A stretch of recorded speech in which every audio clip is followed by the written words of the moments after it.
qui a été assassiné en 1987, en même temps que 9 autres journalistes, et que ici, place de la République, j'ai marché quand il y avait Charlie, et j'aimerais que le monde entier puisse marcher aussi avec le peuple gabonais.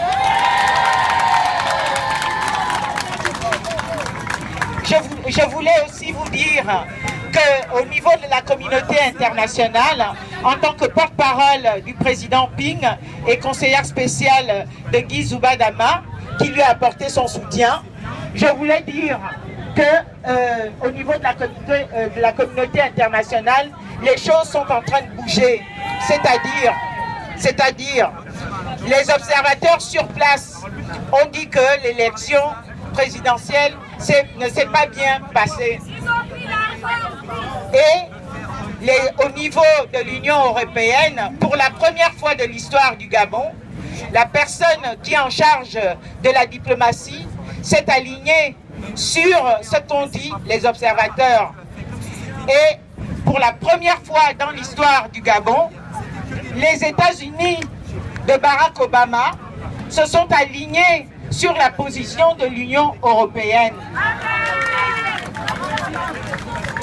Et pour la première fois dans l'histoire du Gabon, ce matin, le président Hollande a dû prendre la parole pour dire qu'il fallait qu'on regarde les bureaux, qu'on regarde vote par vote.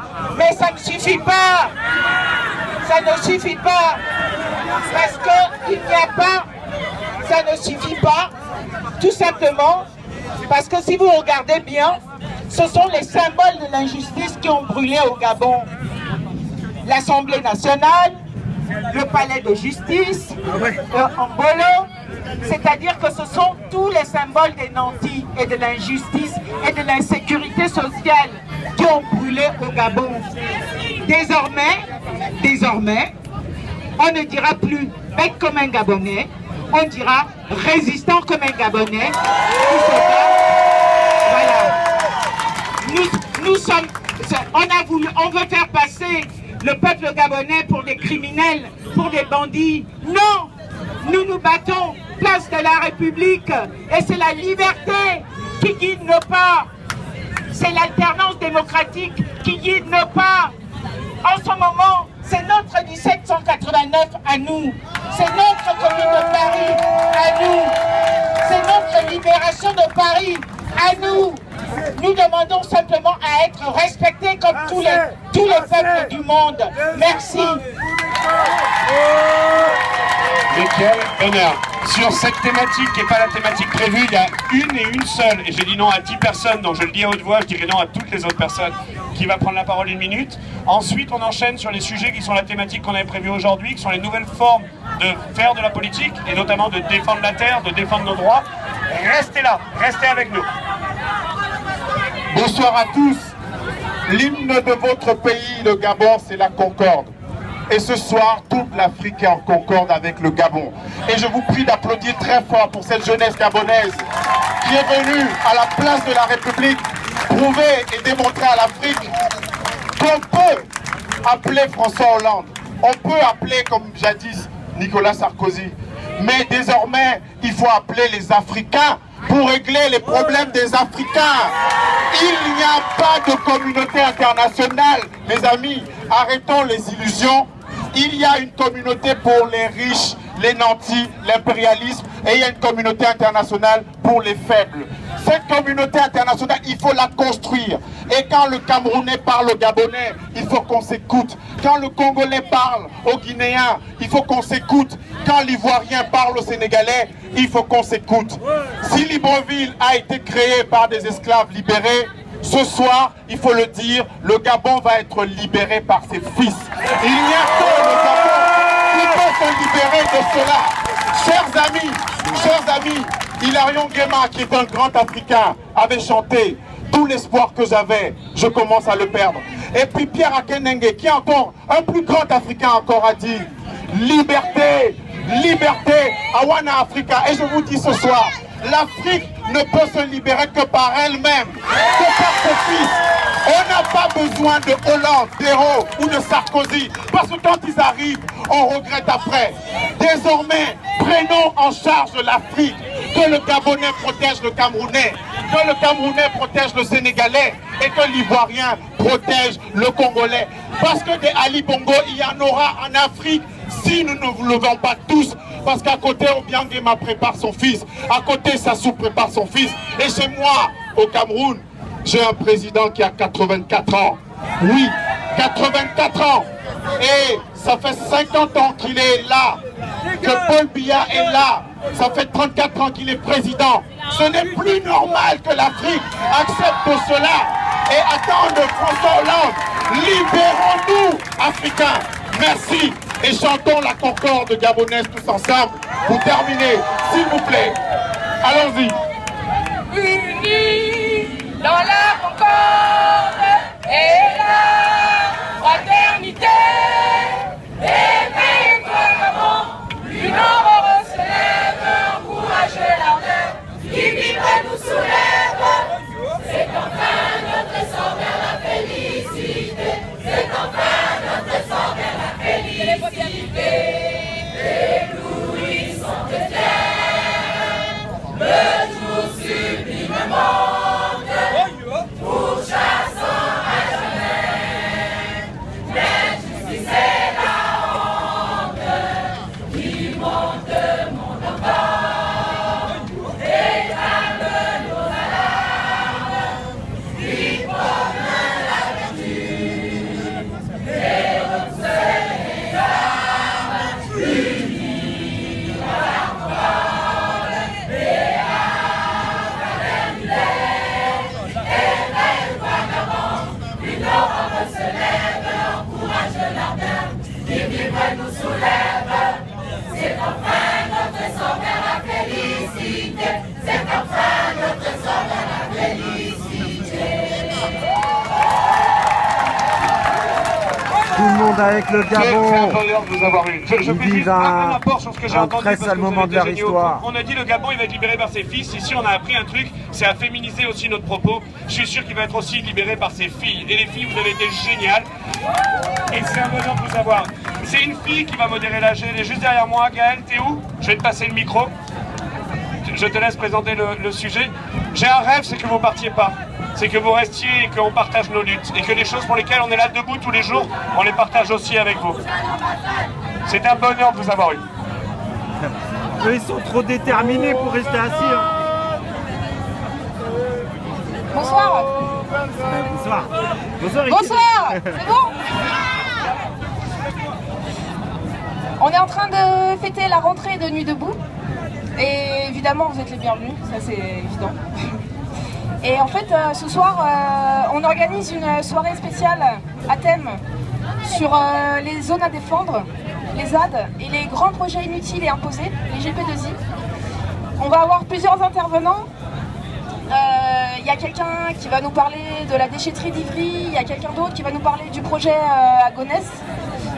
Et en dernier, il y aura une sociologue qui va revenir et qui va faire la synthèse sur toutes ces interventions. Voilà. Donc si vous voulez rester, vous êtes bienvenus.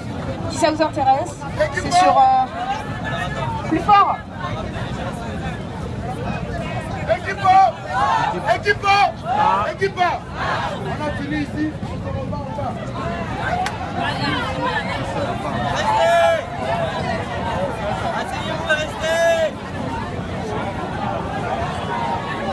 Trop motivés pour rester assis, c'est pas possible. Pour ceux qui restent et qui sont intéressés, oui. Ne partez pas, s'il vous plaît, les Gabonais. On a besoin de vous. Je crois qu'ils ont autre chose à faire.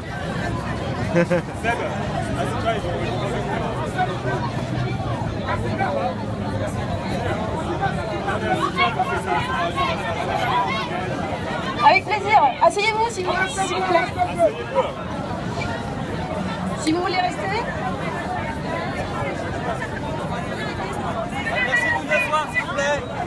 On va commencer la deuxième partie. On va vous rappeler... Parfait. On va vous rappeler les gestes qu'on utilise pour parler, pour prendre les tours de parole. Mais vous avez, tout le monde a le droit de prendre la parole, il n'y a pas de souci.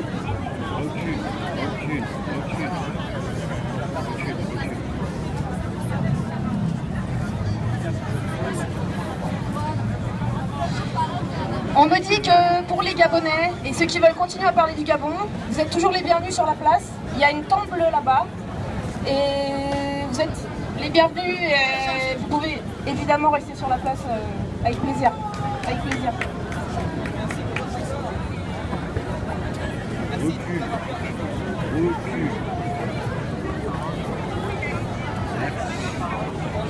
On va vous rappeler les gestes qu'on utilise en assemblée.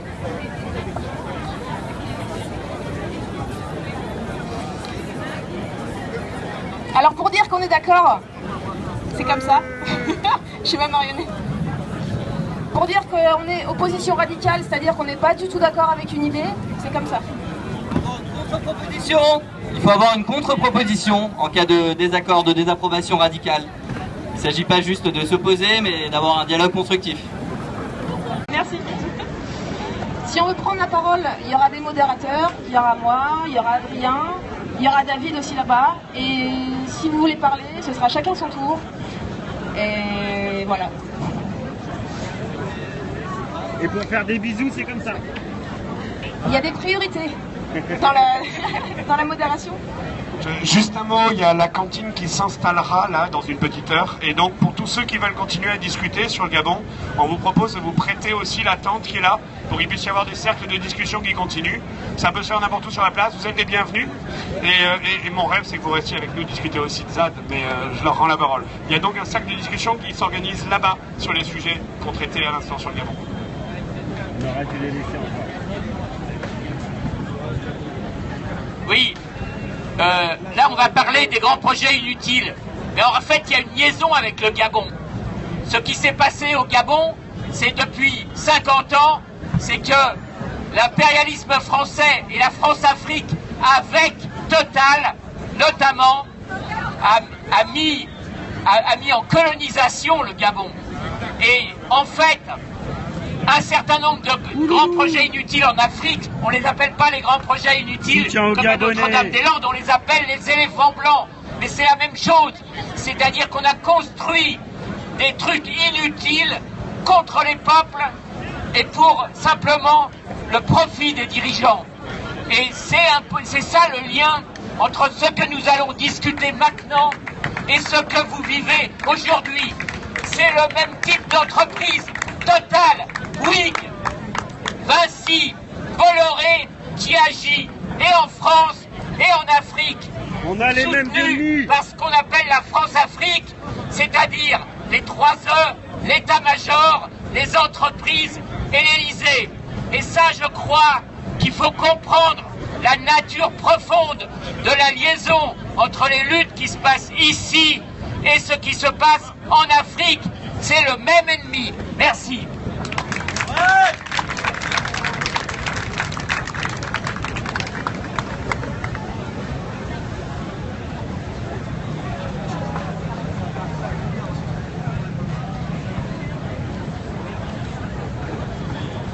On va commencer cette soirée de présentation de plusieurs projets inutiles et imposés.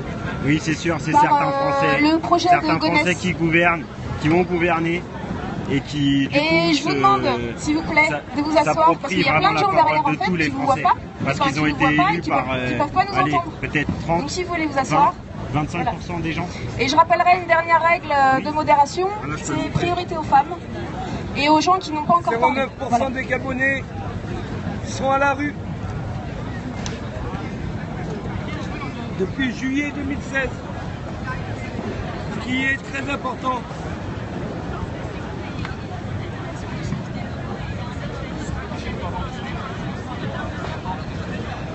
Oui, ça va être ça. Bon, bonsoir à toutes et à tous. Je me présente, je suis le coprésident du collectif pour le Triangle de Gonesse. C'est un collectif qui s'est constitué quand, au moment du débat public sur le Grand Paris, on a appris que sur le Triangle de Gonesse, le maire de Gonesse et d'autres élus envisagé de faire un grand projet de centre commercial porté par le groupe Auchan.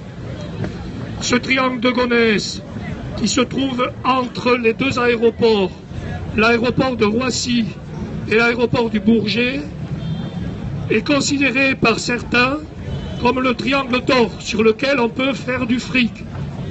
Et donc ça a donné des envies à M. Mullier, responsable du groupe Auchan, a eu la bonne idée de dire « Moi j'ai un projet de centre commercial, de loisirs et culturels, mais il me faut une gare du Grand Paris. » Donc sur ce triangle de Gonesse, il ne peut pas y avoir d'habitants puisqu'on est sous les pistes des avions. Pour des questions de nuisances sonores, il ne peut pas y avoir de construction de logements. On ne peut pas construire un quartier, on ne peut pas construire de la vie. Il ne peut y avoir que de l'activité. Depuis plusieurs dizaines d'années, ceux qui veulent urbaniser ce triangle ont eu du mal à développer un projet et ils ont donc sauté sur la proposition de M. Mullier de faire ce centre commercial.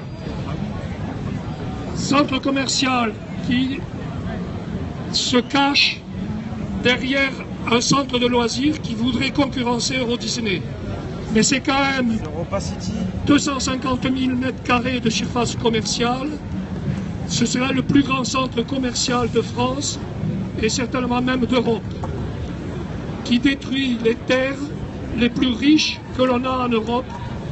La particularité de Triangle Gonesse, c'est d'avoir des terres agricoles excessivement riches d'un point de vue de l'agriculture, même si l'agriculture qui s'y pratique aujourd'hui est une agriculture tout à fait chimique, conventionnelle pour l'essentiel, mais la qualité des sols fait que l'agriculture peut évoluer sur ce territoire-là et donc un projet agricole pourrait être développé, mais encore faut-il ne pas faire Europa City et ne pas faire la gare. Je pense qu'un certain nombre d'entre vous ont déjà entendu parler de ce projet de centre commercial.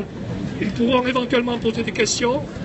On a le cahier, il y a un débat public qui a eu lieu au printemps, qui s'est terminé au mois de juillet.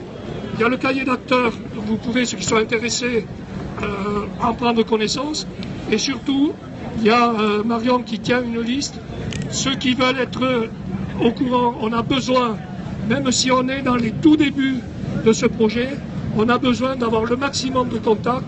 Ça nous a été très utile, les contacts qu'on avait pendant le débat public, puisqu'il y a beaucoup de personnes qui sont intervenues sur le site du débat public, même en étant loin, qui ne pouvaient pas venir aux réunions sur place. Et quand on l'organise, on aura organisé, on est d'ailleurs en train de préparer une réunion sur Paris, très certainement début novembre. Donc c'est important qu'on ait le maximum de contacts pour que toutes les personnes qui se sentent concernées par ce projet qui détruit des terres agricoles, et il y en a assez de centres commerciaux. Si le vote blanc était reconnu, il faut arrêter cette politique de bétonnage sur les terres agricoles, puisse éventuellement contester le fait ponctuellement que tous les candidats nous aider et participer soit à des manifestations. Il y a eu en septembre 2014 l'alternative à Gonesse, où on a fait une manifestation de 300 personnes dans Gonesse. C'est important que la mobilisation continue. On va avoir le rapport du débat public. D'ici le mois de décembre, Mulliez va dire s'il poursuit ou s'il abandonne le projet. On ne se fait pas d'illusions. Il faudra une mobilisation plus forte pour l'obliger à abandonner le projet. Ce projet n'est pas prêt à l'abandonner pour la bonne raison que l'aménageur, qui est l'établissement public d'aménagement de la Plaine de France, n'a rien d'autre. Il veut urbaniser ce terrain et il n'a rien d'autre à y mettre. Il n'a rien à proposer d'autre que le centre commercial. Donc c'est possible de le faire échouer. On n'en est pas au stade de Bure, on n'en est pas au stade de Notre-Dame-des-Landes. On sait toute l'histoire de ces luttes importantes. On essaye, on reste en contact avec eux. Oui. C'est du foutage de gueule. Comment ? C'est du foutage de gueule. J'entends pas. Désolé, mais j'entends pas ce que tu dis. Je vais aller prendre la parole, si tu veux. Voilà, s'il y a des questions par rapport à ce projet, en tout cas tous ceux qui se sentent concernés.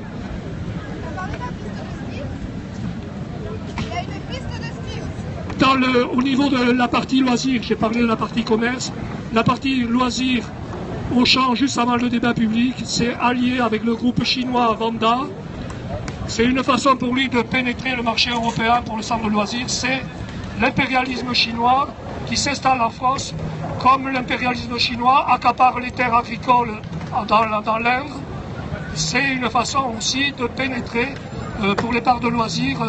Et voilà, et ce sera en contrepartie une façon pour Auchan de pénétrer à travers la grande distribution le marché chinois de s'implanter en Chine. Donc voilà, Auchan est allié aux impérialistes chinois. Avec dans le projet de centre de loisirs, il y a une piste de ski, comme si on allait faire du ski à Gonesse. Pour l'instant, les stations de ski sont quand même plus adaptées pour faire du ski, même si c'est malheureusement un peu loin de la région parisienne. Voilà, s'il y a peut-être des questions.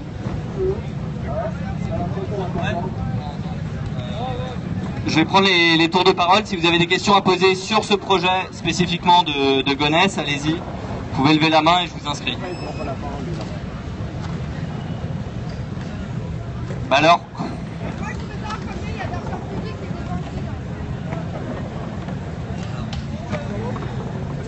Elle demande combien d'argent public est dépensé. Le projet par Auchan est estimé à 3 milliards d'euros, mais très certainement que ça le dépasserait si ça se faisait, mais on a quand même bon espoir d'arriver à l'empêcher.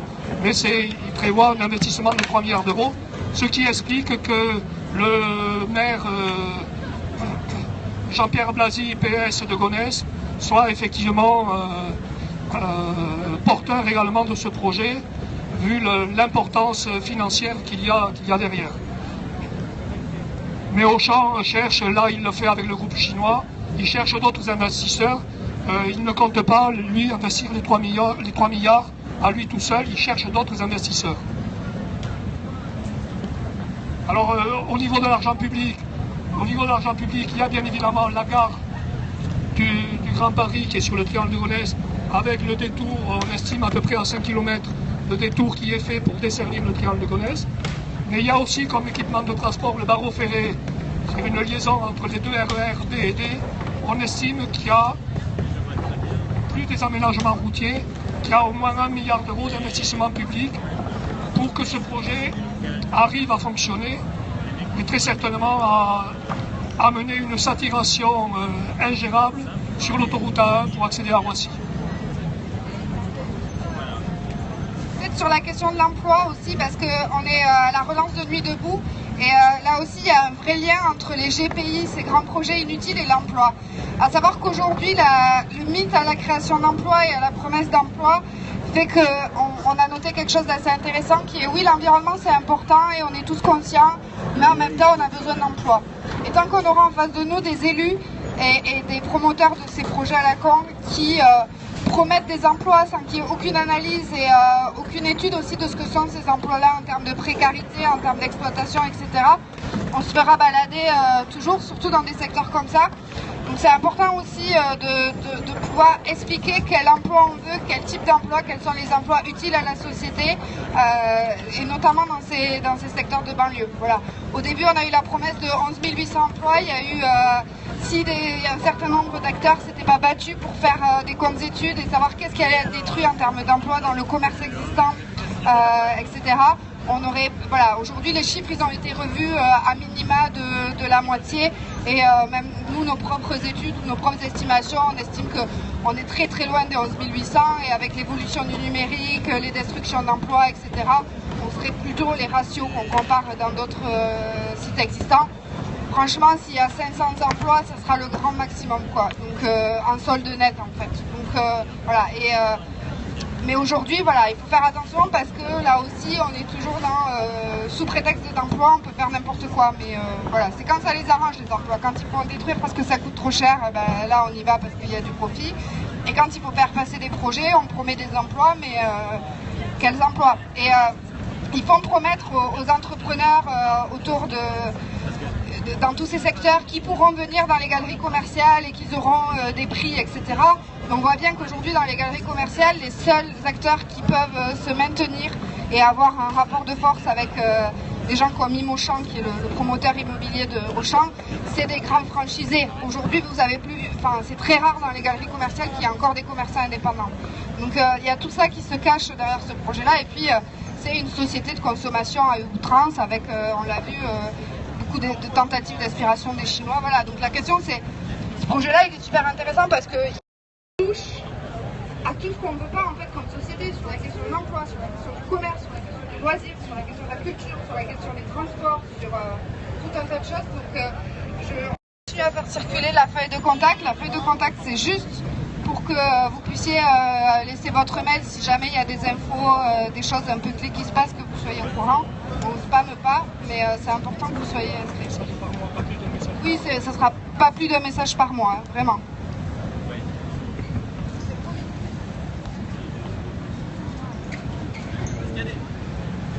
Est-ce que quelqu'un a des questions?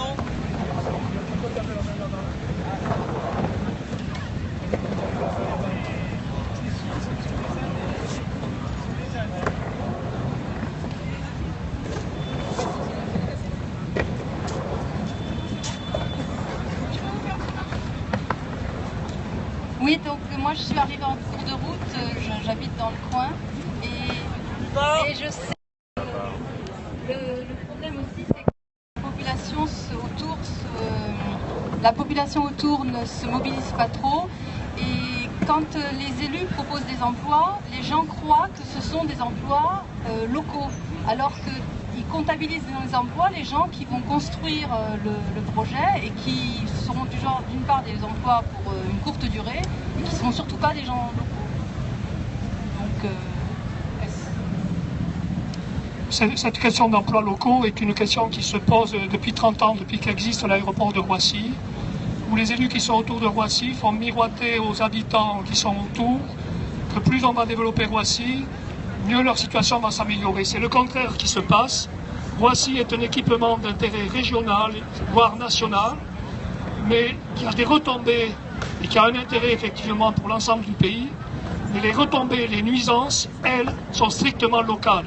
Et les habitants ont les nuisances, et parce qu'ils ont les nuisances, dès qu'ils arrivent à avoir un emploi stable sur l'aéroport de Roissy, ils vont habiter ailleurs, dans d'autres communes plus éloignées de Roissy, plus au nord de Roissy. Et les salariés qui travaillent sur la plateforme de Roissy habitent de plus en plus au nord, dans l'Oise, dans l'Eure. Ils accèdent rapidement à Roissy, mais ils quittent les communes comme Gonesse, comme Villiers-le-Bel, comme Arnouville, comme Garges-les-Gonesse, qui sont sous les nuisances. Et ils sont remplacés, comme il y a du logement, ils sont remplacés par des habitants moins qualifiés qui occupent les logements qui sont libérés. Étant moins qualifiés, ils ont encore moins de chances d'être embauchés sur la plateforme. Mais en fait, le développement de Roissy ne réglera pas les problèmes sociaux sur ce territoire. Ils sont réels, on ne les ignore pas. Quand on s'oppose à Europa City, on n'ignore pas les problèmes sociaux. Et ce n'est pas Europa City qui réglera les problèmes sociaux de ce territoire. C'est un scandale que le maire PS de Gonesse prétende qu'Europa City est un équipement culturel. La culture, pour moi, c'est l'éducation populaire. Ce n'est pas à la grande distribution d'assurer le développement de la culture. On ne met pas un équipement culturel à un endroit où il n'y a pas d'habitants. Cette position est scandaleuse de la part d'un élu qui se dit encore de gauche.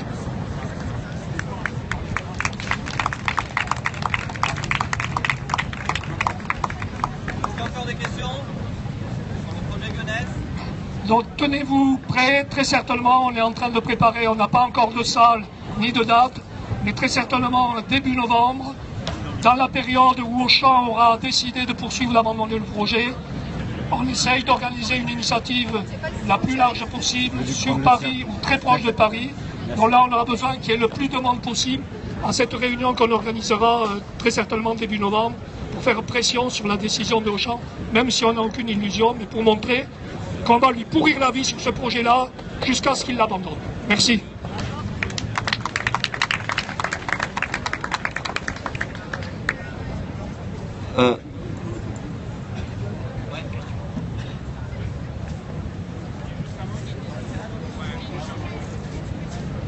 Oui, j'ai une question concernant le débat public et justement la position des habitants au sens très large, hein, tous ceux qui peuvent être impactés en fait par ce projet.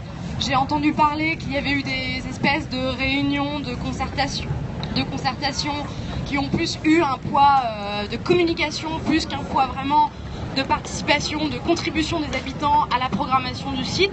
Est-ce que vous êtes un peu au courant de tout ça? Parce que même pour moi c'est flou, je pense que pour d'autres ça l'est.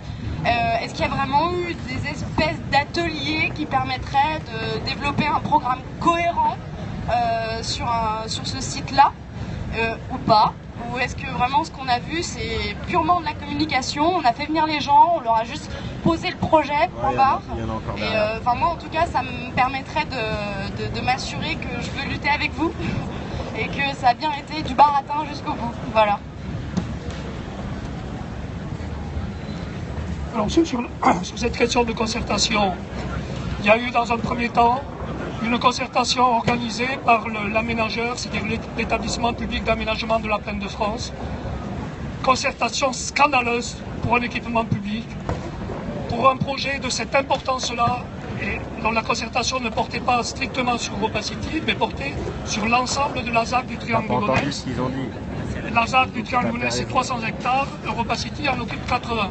Mais s'il n'y a pas Europacity, la ZAC n'existera pas. C'est Europacity qui fait exister le reste de la ZAC. Donc l'EPA, qui est responsable de la ZAC des 300 hectares, a organisé cette concertation au même moment où Europacity saisissait la Commission nationale du débat public. L'EPA a organisé cette concertation en faisant des réunions publiques uniquement à Gonesse. Aucune réunion publique dans le 93, on est en cheval entre deux départements. On n'a pas vu, alors que Europacity nous disait que tout le monde était d'accord avec le projet, dans ces réunions de concertation organisées par l'EPA, on n'a pas vu d'élus autres que d'élus de la commune de Gonesse. On n'a pas vu d'élus du 93. Ça a été une concertation caricaturale, organisée précipitamment, uniquement pour donner prétexte à Europacity de dire à la Commission nationale du débat public, ne décidez pas d'organiser le débat public, il y a un établissement public qui s'en charge et qui l'organise. Ça, c'était en 2013. En 2013, la Commission nationale n'est pas tombée dans le piège, a décidé d'organiser le débat public et a nommé une commission particulière du débat public. À 2 reprises, Europacity, qui n'était pas prêt sur son dossier, a reporté le débat public et de ce fait, le débat public n'a eu lieu qu'en 2016. Par contre, Europacity, en 2015, alors que pendant le débat public, ils ont été complètement peints puisque c'est quand même l'aménageur qui doit payer le débat public et c'est normal, ils ont été peints. Et je vous garantis que les boissons qu'il y avait, ils ont organisé en 2015 des concertations. Alors là, contrairement à l'EPA, Europacity a organisé des concertations dans 7 communes, 5 communes du 95 et 2 communes du 93. Donc Europacity a eu au moins le courage de faire des réunions publiques à la fois dans le Val d'Oise dans différentes communes, contrairement à l'EPA. Mais ils ont fait ces réunions publiques pour avoir des habitants qui soutiennent leur projet lors du débat public. C'était dans le cadre de la préparation du débat public. Et là, ils ont dépensé leur fric pour rien du tout. Cette mobilisation qu'ils ont essayé de créer en payant des bureaux d'études pour aller chercher les gens, y compris les mères de famille dans les bacs à sable, n'a pas marché, les gens n'ont pas suivi. Même si la mobilisation elle est compliquée, le projet n'est pas soutenu par les habitants. Chaque fois qu'on distribue dans Gonesse, les habitants nous soutiennent, signent des pétitions qu'on nous demande de signer, mais vu les problèmes sociaux, on a quand même du mal pour qu'ils participent. Et au niveau du débat public, le débat public, globalement, on considère qu'il s'est bien passé.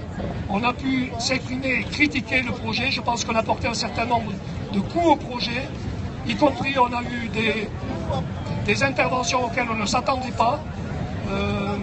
La part des expositions Villepinte qui s'opposent au projet, c'est que des acteurs loin de ce que nous sommes ont pris position contre ce projet. C'est-à-dire qu'il y a une opposition large et qui va en se développant, même si ce n'est pas sur nos positions à nous.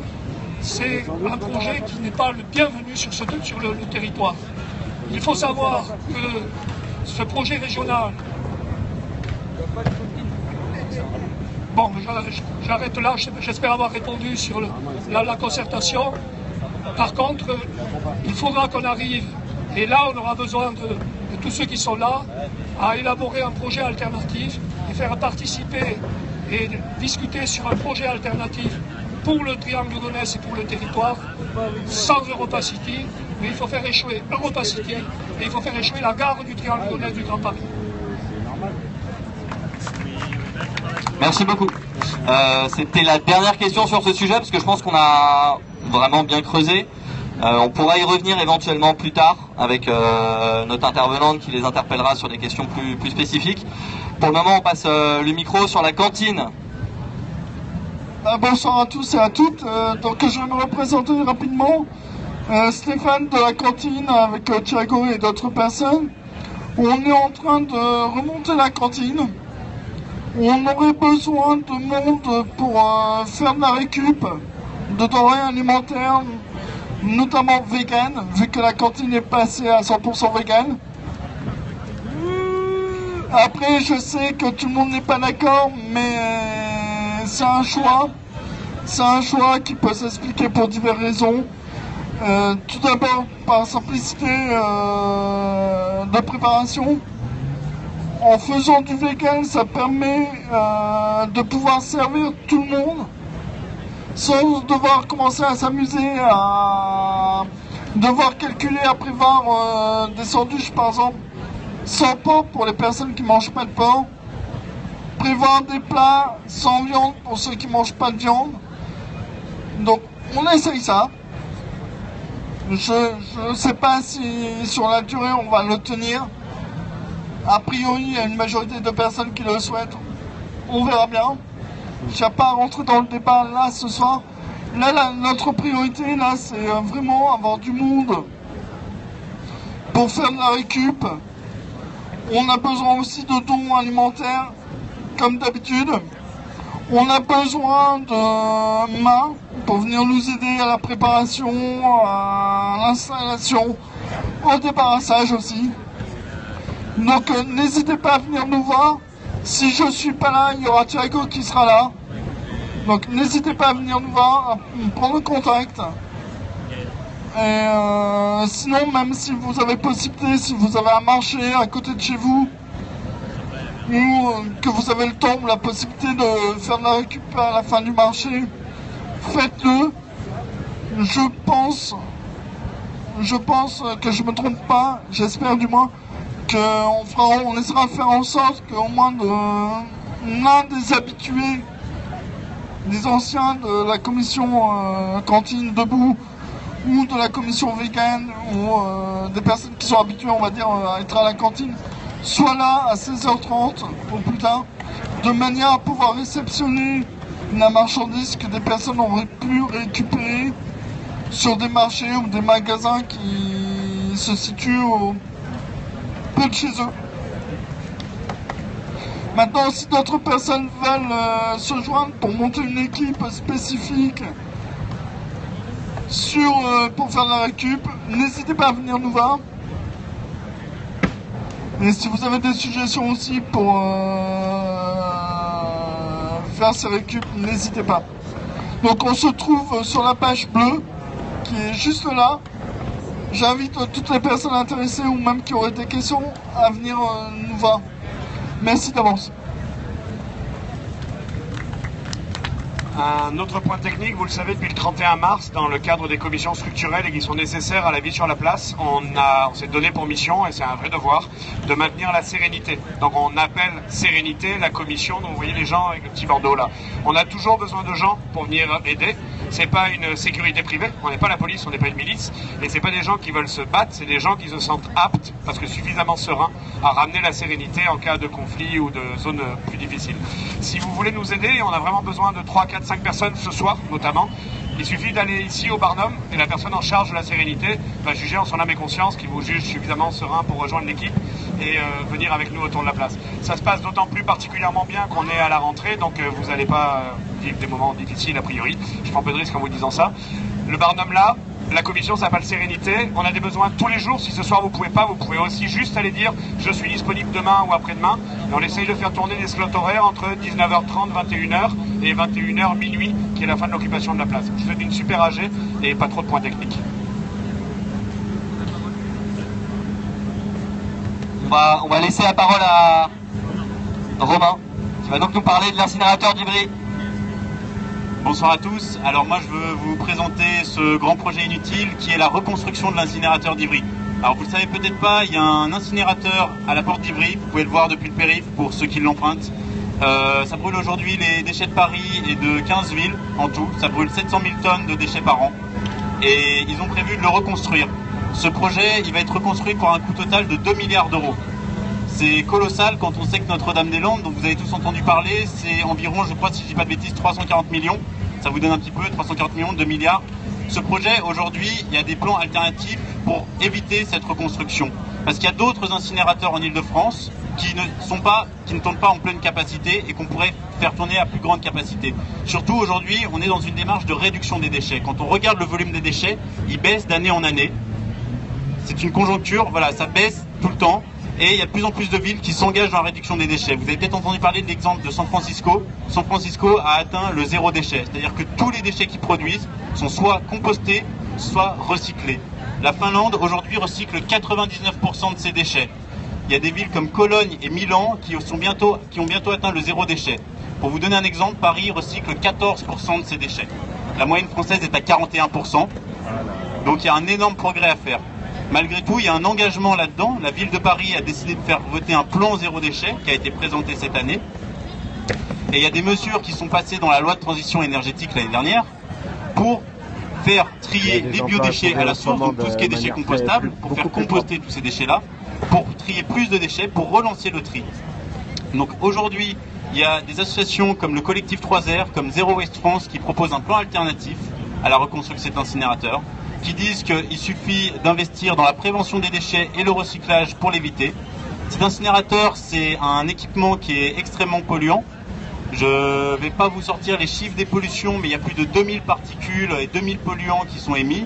C'est des grandes colonnes de fumée blanche, 7 jours sur 7, 24 heures sur 24, 365 jours par an, qui polluent notre air à Paris. Donc nous, ce qu'on défend à Ivry en militant contre ça, c'est de dire qu'on peut éviter la reconstruction de cet incinérateur. On peut l'éviter parce que demain, les déchets vont continuer à réduire. Parce qu'aujourd'hui, au lieu d'investir 200 milliards là-dedans, il y a un plan alternatif qui s'appelle le plan BOM. Je vais rapidement vous le montrer. Vous pourrez aller voir sur le site planbom.org. Ça a été développé par l'association Zero Waste France. Avec ce plan c'est 200 millions d'euros pour réduire les déchets, 700 emplois créés. Et avec 200 millions d'euros et en créant 700 emplois, on évite un projet inutile et imposé à 2 milliards. Ce projet à 2 milliards, le problème qu'il a, c'est qu'il va nous mettre dans une logique d'incinération pendant au moins 40 ans. La livraison, elle est prévue aux alentours de 2026. Là, on vient d'obtenir par le préfet le décret d'utilité publique. Le débat public vient de se terminer et les projets vont bientôt rentrer en phase de construction pour être livrés en 2026. La durée de cette usine, c'est environ 40 ans. Donc pendant 40 ans, on va vouloir brûler des déchets pour faire de la chaleur pour le réseau de chaleur de Paris. On peut faire de la chaleur autrement. Il y a des chaufferies à bois dont le bois vient de ressources durables. Il y a plein de manières de produire de la chaleur. On n'est pas obligé de produire de la chaleur. Aujourd'hui, quand on brûle des déchets pour produire de la chaleur, ils appellent ça de l'énergie renouvelable. Mais on brûle du plastique, on brûle du carton, on brûle du papier, on brûle des ressources. Ce qu'on défend, c'est que les déchets, il faut arrêter de considérer ça comme un déchet qu'on veut brûler et se débarrasser. Il faut déjà les réduire à la source. Il faut réemployer tout ce qui peut être réemployé. Ensuite, il faut les recycler. Et en dernier lieu, tout ce qu'on n'a pas réussi à recycler peut être incinéré. Aujourd'hui, les incinérateurs qui existent en Ile-de-France suffisent pour pouvoir traiter ces déchets résiduels qu'on n'arriverait pas à recycler ou à réduire. Donc, moi, je vous invite à vous renseigner un peu sur ce sujet-là, à rejoindre la mobilisation sur le site du plan BOM. Vous pouvez cocher, vous pouvez signer le plan BOM et vous avez des petites actions faciles que vous pouvez faire vous individuellement. Voilà, moi je m'engage à acheter plus de vrac, moi je m'engage à installer un compost au pied de mon immeuble, moi je m'engage à essayer de réduire mes emballages. C'est des petits gestes faciles, je crois qu'on peut tous se faire. On peut montrer si on produit... À Paris, on recycle 14% de nos déchets contre 40% en France. Je pense qu'on peut tous faire un effort, on peut dire qu'il faut faire un effort. Ce qu'il faut aussi, c'est que vous fassiez tous pression sur vos élus. Parce que le problème, c'est qu'aujourd'hui, le SICTOM, qui est le syndicat qui traite les déchets de Paris et d'Île-de-France, 84 villes, il tient à ce projet-là. Parce que eux, leur métier, c'est quoi? Leur métier, c'est de traiter des déchets. Donc ils n'ont pas d'intérêt à ce qu'il n'y ait plus de déchets. Leur métier, c'est de traiter des déchets pour vendre de la chaleur et l'électricité. Si demain on leur dit il n'y a plus de déchets et vous ne pouvez plus produire de chaleur ou il faudra en produire autrement, c'est pas dans leur intérêt, c'est pas dans leur métier. Donc forcément, c'est pas ça qu'ils vont défendre. Les élus qui siègent dans ce syndicat, 84, votent tous pour la construction de cette usine. Et personne n'en parle au-delà d'Ivry. Mais si vous aviez un incinérateur qui brûle 700 000 tonnes de déchets devant vos fenêtres, comme c'est mon cas, je pense que vous voudriez vous impliquer pour dire qu'il y a des alternatives et qu'on peut réduire nos déchets. Il y a d'autres pays européens qui le prouvent et qui sortent du déchet. Il faut arrêter de considérer que le déchet c'est quelque chose qu'on jette. Le déchet c'est avant tout une ressource et on ne peut pas tout le temps brûler tout ce qu'on extrait de la terre. Il y a une nécessité de recyclage, de réemploi. Donc je vous invite à aller sur le site planbom.org. Si vous voulez militer, à rejoindre Zero Waste France ou le collectif 3R pour rejoindre cette mobilisation et essayer de faire tomber ce projet. C'est pas trop tard. L'autorisation d'utilité publique vient de tomber. Le projet va se construire dans encore quelques années. On a encore le temps pour éviter ce projet, pour prouver qu'on peut se mobiliser. Il y avait encore un article dans La Croix cette semaine qui disait que c'était aberrant puisque la ville de Paris mise sur le zéro déchet et vers la réduction des déchets. La ville de Paris veut atteindre 50% de recyclage de ses déchets d'ici 2020 pour aller petit à petit vers le zéro déchet. Il y a plein de villes qui s'engagent vers le zéro déchet. Il y a des villes qui prouvent que ça marche. Il y a des grandes villes qui prouvent que ça marche. Donc le but, c'est que Paris s'engage dans cette démarche, qu'on arrête de brûler des milliers de tonnes de déchets qui polluent notre air et qu'on s'engage enfin dans une démarche écologique et qu'on évite surtout et aussi ce projet à 2 milliards. On économise un peu d'argent. Très bien.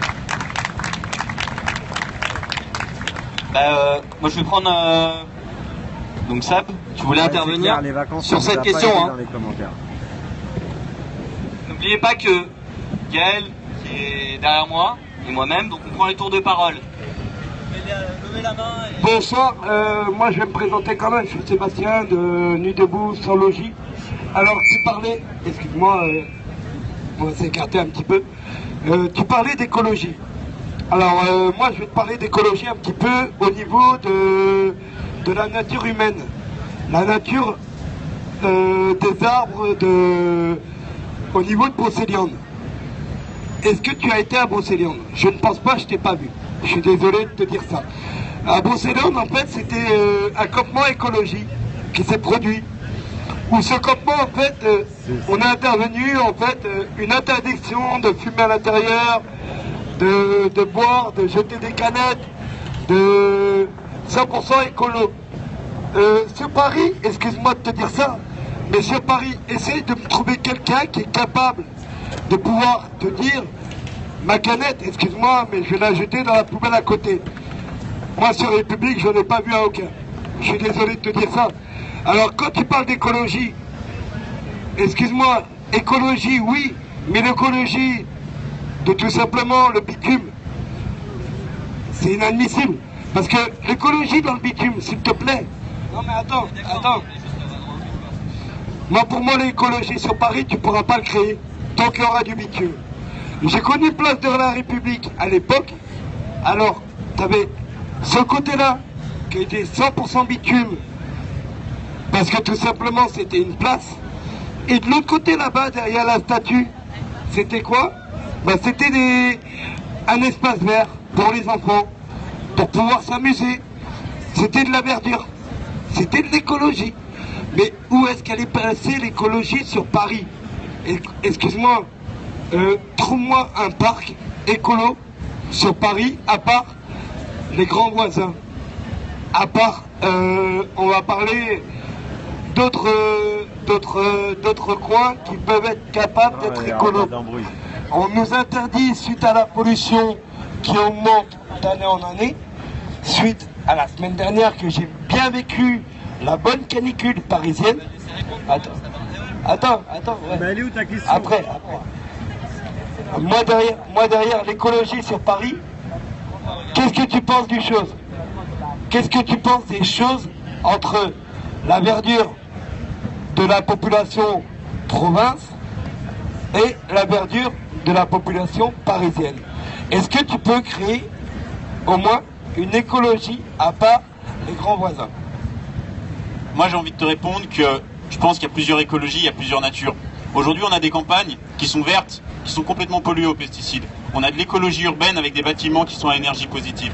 Aujourd'hui, l'écologie, c'est pas l'étalement urbain, on va tous habiter dans notre pavillon avec nos petits bouts de jardin bien traités au Roundup. L'écologie, c'est aussi de voir de la densification urbaine dans des villes où on respire. Si tu me dis qu'il faut plus d'espace vert en ville, je suis d'accord. C'est encore pire si tu vas en banlieue. Évidemment, on a besoin d'espace vert, mais aujourd'hui, on vit en ville. On est des millions à vivre en ville, et on n'a pas envie de vivre dans la merde et dans la pollution pour autant. Donc commencer à traiter ces déchets, traiter sa merde, traiter ce qu'on produit, traiter l'air, purifier l'air qu'on a, réduire la place de la bagnole, c'est aussi par là qu'on va passer. On habite en ville, demain on sera de plus en plus nombreux sur Terre, on va pas pouvoir tous habiter à la campagne.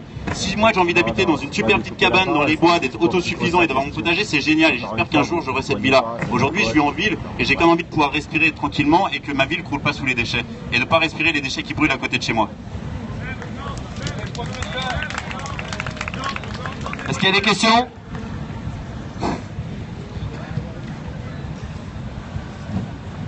Belle intervention en tout cas. J'avoue. Alors tu crois quoi de l'agroécologie urbaine, des permis de végétaliser, de... Ouais. Tu veux intervenir là-dessus? Est-ce que tu peux nous parler d'enfouissement des déchets? Oui, parce que alors, c'est un des sujets que va vous sortir le syndicat qui nous traite nos déchets, le SICTOM, qui est super sympa. C'est qu'ils nous disent que grâce à leur super plan, déjà on réduit puisqu'on va passer à 350 000 tonnes incinérées contre 700 000 tonnes avant. Et surtout on va arrêter l'enfouissement parce qu'il y a encore de l'enfouissement en Ile-de-France. Donc on est d'accord que l'enfouissement c'est pire que l'incinération. Mais c'est pas non plus une solution. Et dans le plan BOM, la première priorité du plan BOM, sur 3 axes prioritaires, le premier axe prioritaire c'est d'abord d'arrêter l'enfouissement en Ile-de-France. Ensuite d'éviter la reconstruction de l'usine d'incinération et ensuite de valoriser les biodéchets. Donc évidemment la première priorité c'est d'arrêter l'enfouissement, d'arrêter de la mise en décharge. Et moi ce que je voudrais vraiment rappeler c'est de considérer que 90% de ce qu'il y a dans nos poubelles, c'est pas un déchet, c'est pas quelque chose dont il faut se débarrasser, c'est une ressource. Aujourd'hui quand on imagine tout ce qu'on produit, on peut pas extraire tout le temps de la terre des métaux, des plastiques et juste se contenter de les brûler en disant bah c'est pas grave, c'est de l'énergie renouvelable, on en fait de la chaleur. D'autres questions? On va passer à l'intervenant suivant. Bure? Est-ce qu'il n'y a pas quelqu'un ici? Gaspard, par exemple? Salut. Oui, bonsoir. Oui, bonsoir. Donc, on est quelques-uns ici à Paris à avoir rejoint un comité de soutien de ce qui se passe à Bure. Donc Bure, c'est en région Lorraine. Et à Bure, il y a un autre projet d'enfouissement des déchets qui sont autrement plus dangereux. Si on peut, si qu'on peut créer une échelle des dangerosités des déchets. Donc à Bure, en Lorraine, il se passe depuis quelques temps des choses assez intéressantes. Par exemple, pour vous dire que donc il y a l'Agence nationale de gestion des déchets radioactifs qui a un grand centre dans le département de la Meuse, entre la Meuse et la Haute-Marne, en région Lorraine. Et là-bas, depuis 20 ans, ils ont installé un laboratoire pour faire croire aux populations locales qu'en fait, ils ne faisaient que rechercher la meilleure roche possible, le meilleur sous-sol géologique possible, pour enfouir là-bas 100 000 mètres cubes de déchets les plus toxiques et les plus nocifs que l'industrie française du nucléaire a produit depuis 40 ans. Et depuis quelques temps, il y a des gens qui s'opposent à ce projet de manière un peu plus virulente qu'il y a 20 ans. Donc il y a 20 ans, les gens sont installés un petit peu, ils ont résisté avec des pétitions, en essayant d'alerter les élus pour leur montrer que ce projet était complètement délirant et que le laboratoire n'était qu'une manière de faire accepter aux gens que ça s'installe là-bas. Et finalement, depuis quelques temps, pour vous dire ce qui se passe très récemment, il y a une petite forêt qui fait 220 hectares qui a été en fait soi-disant achetée par l'ANDRA, donc l'agence en question qui gère les déchets. Pour rappeler que là-bas, il n'y a aucun déchet pour l'instant qui est encore enfoui, bien sûr. C'est un petit peu c'est un petit peu ce que les autorités ont envie de nous faire croire qu'il y a déjà des déchets, que c'est trop tard de résister. Voilà. Donc il se passe là-bas, depuis quelques temps, autour d'une forêt de 220 hectares, des choses intéressantes, puisque des personnes l'ont occupée au mois de juin, ils se sont fait expulser au mois de juillet. Ils sont revenus au mois d'août, cette fois pour détruire un mur de 1 km de long qui avait été érigé par l'agence pour protéger ce bois, puisqu'ils veulent en faire une partie en fait du futur projet qui s'appelle le projet CIGEO, et ils veulent en faire une des plateformes en fait des futurs chantiers. Et donc il y a des gens qui ont occupé ce bois, donc qui sont fait virer, et on est revenu, on était peut-être 400, et en fait les parois de béton qui avaient été posées là-bas en 3 semaines ont été toutes descendues. Une action de sabotage collectif qui a fait plaisir à beaucoup de monde là-bas. Ça fait 20 ans qu'ils s'échinent à essayer de faire comprendre à beaucoup de gens que enfouir les déchets c'est complètement dingue, et en plus que tout a été fait pour que les populations ne puissent pas résister, quoi. Donc il y a des choses qui se passent là-bas.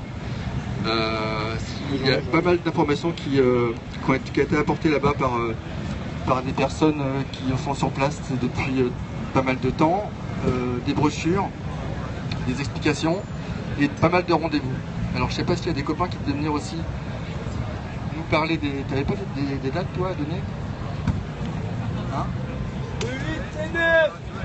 Bon voilà, donc en gros, à Bure, il y a plein de choses à dire, on pourra en parler pendant des heures.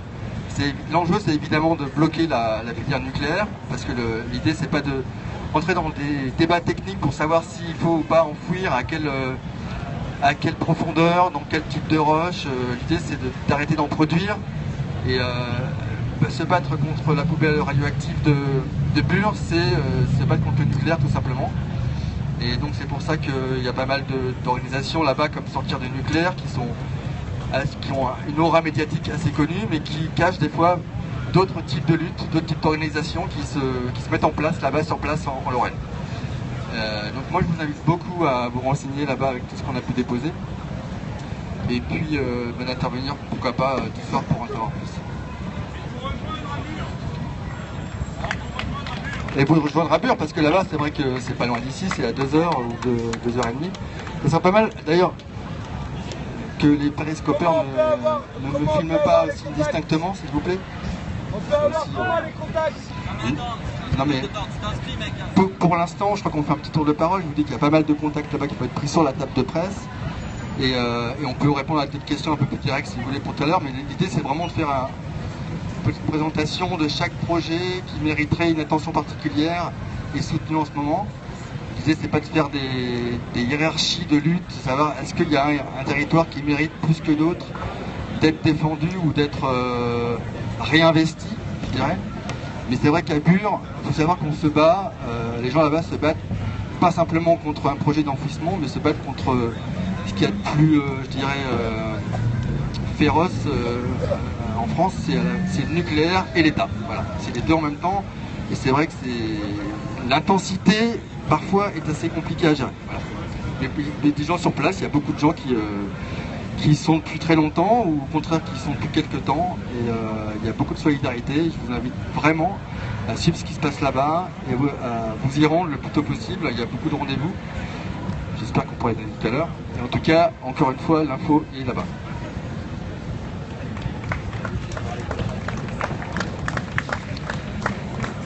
Ok, on va passer à l'intervenant suivant.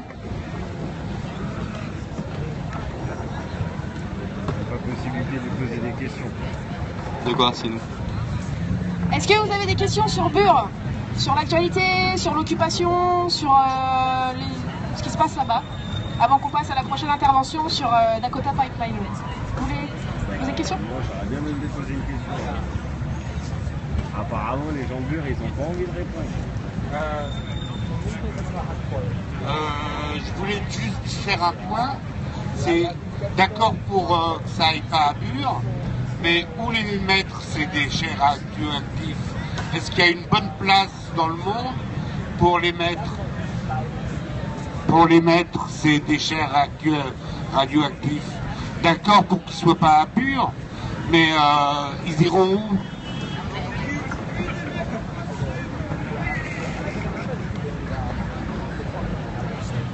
Et j'ai entendu une proposition partir de quelque part à la radio qui était de les mettre autour des centrales nucléaires. Je ne sais pas ce que ça vaut comme idée. Bonjour, on est quelques-uns à être de Bure et à être venus ce soir.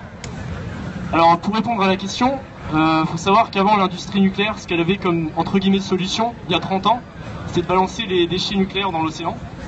Et la seule limite à cette entre guillemets folie, ça a été la mobilisation en fait des personnes qui se sont dit on peut pas laisser faire ça, et du coup ils ont reculé. Aujourd'hui ils proposent l'enfouissement, et encore une fois en fait c'est pas du tout une solution qui est intéressante. Déjà ce qu'il faut savoir c'est que l'ANDRA, l'Agence nationale pour la gestion des déchets radioactifs, elle a essayé dans plusieurs autres départements de s'implanter, et à chaque fois il y a eu une mobilisation des gens, notamment les paysans, les élus aussi qui étaient dans la rue. Et en fait, à chaque fois, ils se sont fait virer. Et là, ils sont en train de changer de tactique à force d'avoir perdu. Et il faut savoir que chaque année, en fait, à travers le GIP, groupement d'intervention publique, il y a le Conseil général de la Meuse et le Conseil général de Haute-Marne qui touchent 30 millions d'euros du nucléaire parce qu'ils ont été choisis comme région pour l'enfouissement.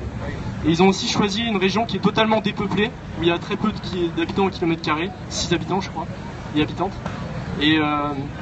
Et du coup, en fait, c'est un petit peu ça. Et c'est dommage que le moteur du consentement dans la gestion des déchets, ça soit en fait l'argent, cet argent qui est distribué. S'il n'y avait pas cet argent-là, ça se trouve, en fait, les gens se mobiliseraient contre.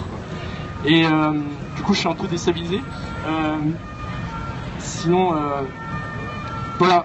En fait, ce qu'il faut aussi reconnaître, je pense, ce qui serait intéressant de reconnaître, ce serait vraiment aussi ce que l'industrie nucléaire a du mal, c'est qu'il n'y a pas de solution pour les déchets nucléaires aujourd'hui. Et on continue à en produire. Donc c'est aussi un problème énorme. Dès le début, on savait qu'il n'y avait pas de solution et on s'est lancé là-dedans. Et il y a des déchets qui ont aussi été emmenés en Somalie.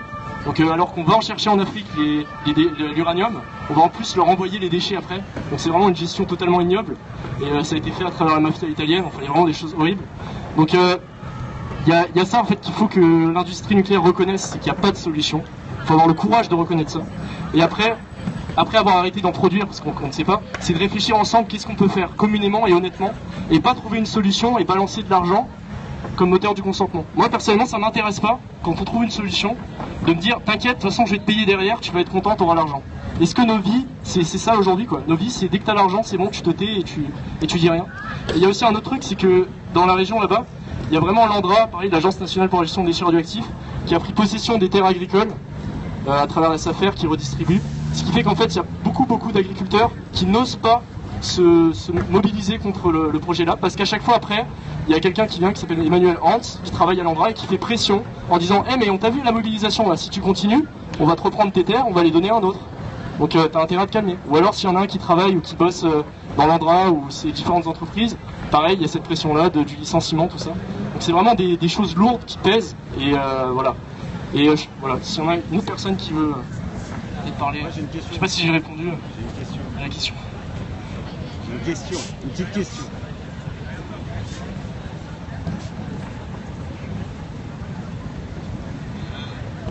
Bonjour, je suis je viens des Bouches-du-Rhône et il y a un collectif anti-nucléaire aussi dans les Bouches-du-Rhône, enfin vous devez être au courant. Bref, je suis plus concerné par Bure parce que j'ai des amis eux-mêmes qui ont participé au truc à Bure, et en fait je me disais finalement j'ai pensé que peut-être en fait le fait d'enfouir les déchets c'était tout simplement un grand projet inutile, et que peut-être le mieux ce serait de continuer à les garder à la surface. Et là au moment présent je viens d'avoir une autre idée. Ils disent que dans l'avenir peut-être on trouvera une technique pour se servir de la radioactivité et de comment se servir de l'énergie que ça produit. Donc est-ce que la seule solution c'est pas tout simplement de faire comme à Tchernobyl, d'enfermer les déchets radioactifs dans des sarcophages en plomb, voilà.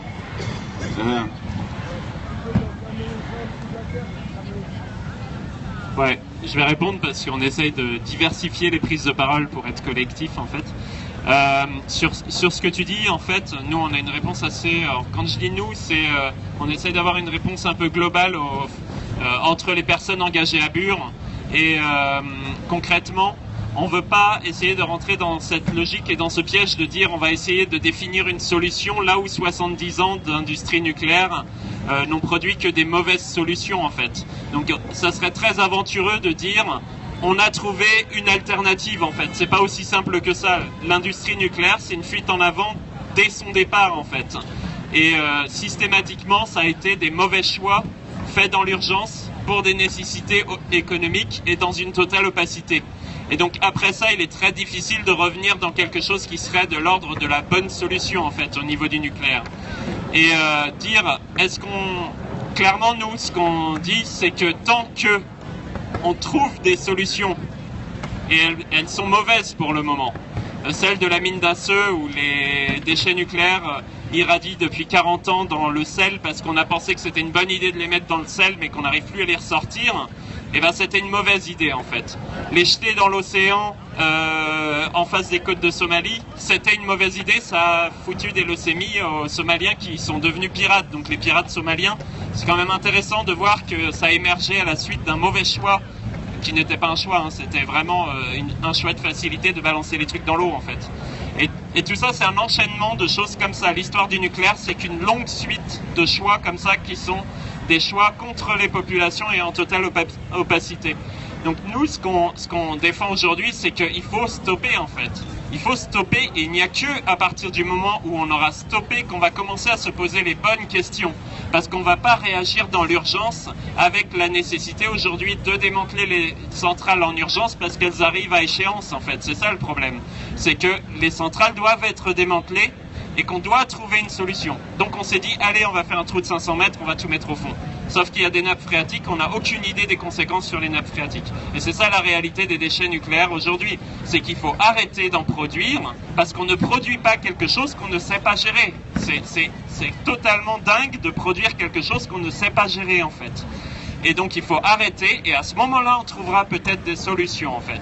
Et en attendant, eh ben, on maintient les déchets éventuellement à l'endroit où ils sont. C'est-à-dire qu'à partir du moment où on a arrêté, on a des sites irradiés et en attendant on les maintient à cet endroit-là.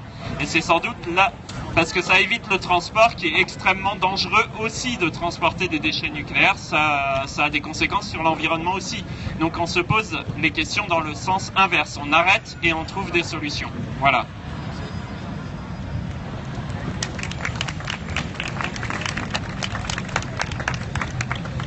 Bonjour, je vais vous parler du Dakota Access Pipeline, qui est un projet qui est stoppé par les Amérindiens en ce moment aux États-Unis. Donc le Dakota Access Pipeline est un nouveau pipeline de 76 cm de diamètre. Sa construction a commencé en mai 2016 et doit s'étendre sur près de 2000 km conçus pour connecter les champs pétrolifères de gaz de schiste du Nord Dakota jusqu'à des infrastructures de raffinage à Pakota en Illinois. À 3 km sous terre dans le Dakota du Nord, dans le Bakken, des formations schisteuses ultra profondes et gorgées de pétrole sont rendues accessibles depuis 2006 par la technique de fracturation hydraulique des roches, le fracking, pour le moment interdite en France.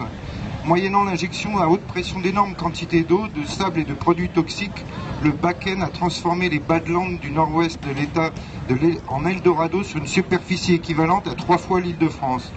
Sur place, la fièvre de l'or noir a transformé la région en un nouveau Far West, amenant du travail mais aussi au prix d'un développement rapide et brutal, provoquant une inflation des prix pour tous ceux qui ne profitent pas de la manne, comme les Amérindiens. Sur une terre où autrefois migraient 50 millions de bisons, dans ces plaines riches ne se trouvent plus que des champs d'exploitation pétrolifère, champs de culture OGM et 30 millions de têtes de bétail. Sur les terres des Cheyennes, des Navajos, des Sioux, des Lakota, celle de Sitting Bull ou Crazy Horse, assassinés pendant les guerres indiennes il y a 150 ans. L'objectif industriel du Dakota Access Pipeline est d'acheminer la production à partir des champs de gaz de schiste du Dakota jusqu'à des infrastructures permettant son raffinage puis la commercialisation de l'essence. Les débouchés sont le marché domestique américain et international via les Pays-Bas. La capacité du pipeline est de 570 000 barils par jour, soit la moitié de la production du champ d'exploitation de Bakken, et le coût de construction du pipeline est estimé à 3,8 milliards de dollars. Sa mise en service est prévue pour fin 2016.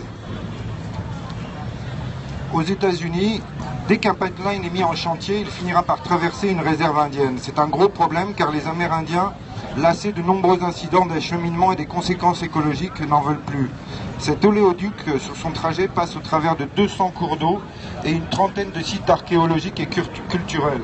Sur les bords du Missouri, non loin des terres des Standing Rock Sioux, les Amérindiens ne veulent pas du Dakota Access Pipeline qui devrait passer sous le lit du Missouri. Les Sioux et leur représentant David Archambault clament que les Dakota Access Pipeline menacent non seulement des sites d'importance culturelle, mais aussi l'accès à l'eau potable de 8000 Amérindiens et près de 18 millions d'Américains qui dépendent de l'eau du Missouri. Les Amérindiens d'un peu partout en Amérique du Nord se joignent maintenant aux Standing Rock Sioux. Pas plus tard qu'avril dernier, une fuite d'un tronçon de ce qui aurait pu devenir le XL Keystone Pipeline, un autre projet d'oléoduc transfrontalier abandonné par Obama en novembre 2015, a déversé plus de 63 000 litres de pétrole sur un terrain du comté d'Hutchinson, au Dakota du Sud. Chaque mois qui passe voit son lot d'incidents à travers l'Amérique. Les autorités proclament avec aplomb que la solution à la pollution lors de chaque incident est la dilution. On peut vivre sans pétrole, mais l'on ne peut pas vivre sans eau. Qu'arrivera-t-il en cas d'accident lorsque des millions de personnes n'auront plus d'accès à l'eau pour boire, se laver ou cultiver? S'achemine-t-on vers un monde où seules quelques compagnies extractives puissantes dicteront leurs lois au mépris des besoins fondamentaux des êtres humains?